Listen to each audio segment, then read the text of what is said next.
नमस्कार दोस्तों, जय हिंद जय भारत। डिफेंस लेटर ग्रुप के YouTube channel defence welfare news पे आप सभी का एक बार पुनः स्वागत है। जो तत्कालीन मुद्दा है, जो हॉट टॉपिक है, युद्ध सम्मान योजना मिलेगा भी या नहीं, किस किस को मिलेगा, क्या यह फेक न्यूज़ है, क्या ये ऑफिसर्स को मिलेगा या जवानों को मिलेगा, फॉर्म भर के किसको भेजना है, इस तरह के बहुत सारे सवाल हैं जिसका एक एक करके मैं जवाब देने आया हूं। और सबसे लास्ट में जो एक पॉइंट आता है कि युद्ध सम्मान योजना में 15 लाख कब तक मिलेगा। आप सभी के जो अधिकांशतः इंक्वायरीज हैं और सवाल हैं वो मेरे सामने हैं। सबसे ज़्यादा जो सवाल पूछा गया है कि क्या यह लेटर फेक है। तो दोस्तों, यह लेटर डिफेंस मिनिस्ट्री और आर्मी हेडक्वार्टर के द्वारा इशू हुआ है, लिखा गया है। ये लेटर करेक्ट है। मैं आपको बता दूं, सबसे पहले स्टार्ट हुआ था 3 अगस्त 2022 को डिफेंस मिनिस्ट्री ने लेटर लिखा था। अगेन 29 मई 2023 युद्ध सम्मान योजना के बारे में। तो यह लेटर एकदम फैक्ट है, सही है, इसमें कोई कन्फ्यूजन नहीं है। यह लेटर आप डिफेंस मिनिस्ट्री के वेबसाइट से भी ले सकते हैं, आर्मी हेडक्वार्टर का जो ऑफिशियल वेबसाइट है उससे ले सकते हैं, और डिफेंस वेलफेयर न्यूज़ जो defense-relators.com के ऊपर अवेलेबल है, वहाँ भी क्लिक करके आप यह लेटर ले सकते हैं। बहुत सारे हमारे व्यूअर के कमेंट्स आए हैं, उनकी इंक्वायरी आई है कि यह घोषणा सरकार ने हरियाणा और जे.एंड.के चुनाव से पहले की है, क्या यह केवल इलेक्शन का प्रोपेगेंडा है। तो दोस्तों, एक बात आप नोट कर लें कि कभी भी डिफेंस मिनिस्ट्री, कभी भी आर्मी हेडक्वार्टर, चाहे naval headquarter, air headquarter involve नहीं होता है सरकार के चुनावों में और उसकी मशीनरी से। तो इसका हरियाणा और जे.एंड.के चुनाव से कोई लेना देना नहीं है। जैसा कि आपको पहले हमने बताया है कि 2022 में स्टार्ट हुआ था, 3 अगस्त 2022 से अगेन डिफेंस मिनिस्ट्री ने इसको टेकअप किया 29 मई 2023 को। तो वह लेटर पहले से चल रहा है और इसके ऊपर जो भी चर्चा है वो 2 से 2.5 साल पहले की है। इसके बाद अगला सवाल आता है कि फॉर्म भर के किसको भेजना है।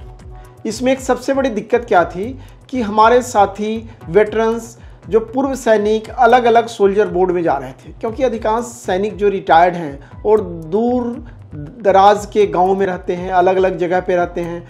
नेपाल से हमारे बहुत सारे व्यूअर का कॉल आया कि हम कैसे भरें, कैसे भेजें। तो मैं आपको बताना चाहता हूं कि इसको आप सोल्जर बोर्ड के थ्रू भेजिए।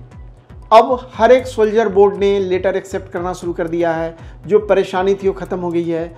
इसके अलावा अगर आपको लगता है तो डायरेक्टली भी आप डिफेंस मिनिस्ट्री को, आर्मी हेडक्वार्टर को, अपने जो कंसर्न हेडक्वार्टर को भेज सकते हैं। बहुत सारे हमारे पूर्व सैनिक भाइयों का कॉल आया कि हमारा मेडल गुम हो गया है, क्या हमें मिलेगा।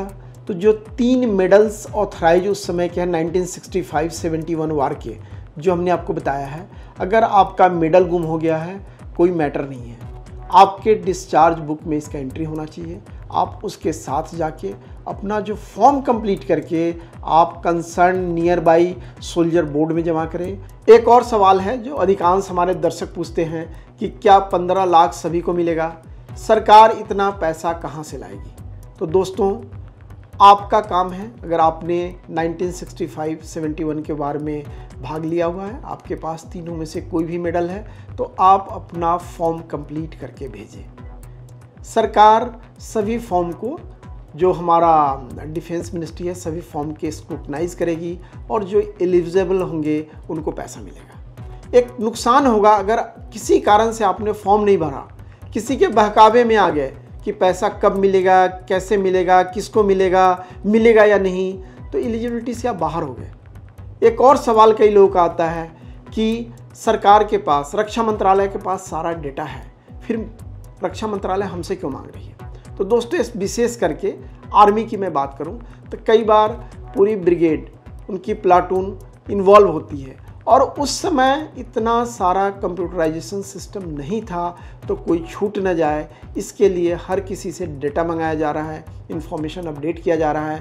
तो आप सभी फौजी भाइयों से निवेदन है, जो भी इस युद्ध में सम्मिलित थे और जो इसके एलिजिबल हैं सभी लोग अपना फॉर्म भर के जरूर भेजें। एक सवाल जो लगातार हमारे पास आ रहा है, कॉल भी आ रहा है, व्हाट्सएप भी आ रहा है और हमारे चैनल के ऊपर उसका कमेंट्स भी आ रहा है कि क्या यह जवानों को भी मिलेगा। कई जगह ऑफिसर्स का मेंशन है। तो मैं आपको बताता हूँ एक कन्फ्यूजन शुरू कहाँ से हुआ। आर्मी हेडक्वार्टर का एक लेटर है जिसका चर्चा मैं पिछले वीडियो में कर चुका हूँ। उसमें उन्होंने कहा था कि ऑफिसर्स के लिए है, बट डिफेंस मिनिस्ट्री ने क्लैरिफाई कर दिया कि यह ऑफिसर्स के लिए, जवानों के लिए, जो सिविलियंस हैं सभी के लिए जो इस युद्ध में भाग लिए थे और जिनको तीनों जो मेडल्स हैं उसमें से कोई एक मेडल उनके पास रिटेन्ड है। साथियों, अब एक आखिरी सवाल जिसका आपको इंतजार है कि यह 15 लाख कब तक मिलेगा। तो रक्षा मंत्रालय सभी डेटा को स्क्रूटनाइज करेगी, उसकी सारी हम जो बात करते हैं रिकॉर्ड से मिलान करेगी कि आपने इस युद्ध में भाग लिया, आपके पास मेडल है, उसके बाद इसकी घोषणा होगी। तो अभी तक इसकी कोई डेट नहीं है कि कब इसका अनाउंसमेंट होगा और कब मिलेगा, लेकिन आपने अपना फॉर्म कंप्लीट करके कंसर्न हेडक्वार्टर को भेजना है, सोल्जर बोर्ड के थ्रू भेजना है। अगर कहीं आपको कोई भी जानकारी चाहिए तो हमने व्हाट्सअप नंबर दिया हुआ है अपना, उसके ऊपर आप व्हाट्सअप करेंगे, कारण कि कॉल्स में कई बार हमारी टीम को भी परेशानी होती है। व्हाट्सअप का जवाब आपको तत्काल में मिलेगा। कॉल भी हम अटेंड करते हैं और कोशिश करते हैं कि आपको सारा अपडेट करें और आपको हर एक आपकी जो भी इंक्वायरी है उसका हम समाधान करने की कोशिश करते हैं। तो एक प्रयास था आप सभी के जो प्रश्न थे, आप सभी के जो कई डाउट्स थे उसको क्लियर करने के लिए कि 15 लाख मिलेगा या नहीं मिलेगा। तो दोस्तों एक बार पुनः डिफेंस वेलफेयर न्यूज़ की तरफ से मैं Rakesh Sharma, president national ex serviceman coordination committee Chandigarh, एक प्रयास है कि आप लोगों तक जो भी आपके वेलफेयर के मुद्दे हैं उसको जल्द से जल्द लेके आए और आपकी भी ये कोशिश होनी चाहिए कि इस मुद्दे को ज़्यादा से ज़्यादा हमारे साथियों तक पहुँचे, दूर दराज इलाके में, गांव में, कस्बे में जो लोग हैं उन तक पहुँचे, ताकि कोई भी इस सम्मान योजना से वंचित न रहे। डिफेंस वेलफेयर न्यूज़ चैनल की तरफ से एक बार पुनः प्यार, साथ, सहयोग देने के लिए आप सभी का धन्यवाद और आभार। जय हिंद, जय भारत।